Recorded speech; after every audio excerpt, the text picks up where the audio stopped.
Bhadrakali police ठाण्याच्या हद्दीतील एका दुकानात दुकानदाराची नजर चुकवून पर्स आणि त्यामधील रोकड चोरणाऱ्या 2 महिलांना गुन्हे शाखेच्या पथकाने कोपरी ठाणे या परिसरात जाऊन अटक केली आहे।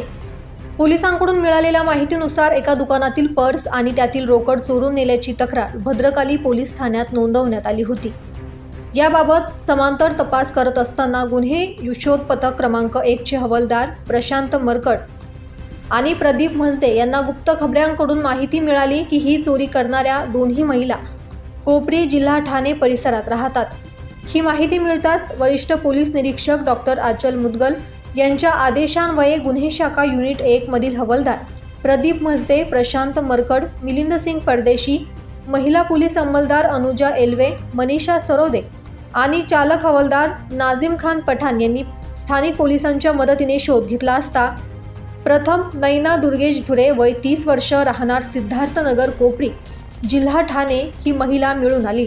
तिच्याकडे पुढील चौकशी केली असता दीपाली हेमंत रोकडे वय 40 राहणार गाव देवी चाळ गणेश नगर दिवा पूर्व जिल्हा ठाणे हिचे नाव सांगितल्याने तिला ही महिला पोलिसांच्या सहकार्याने ताब्यात घेण्यात आले।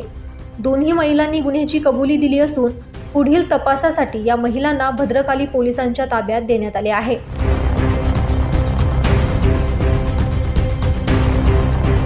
ब्युरो रिपोर्ट, दैनिक भ्रमर, नाशिक।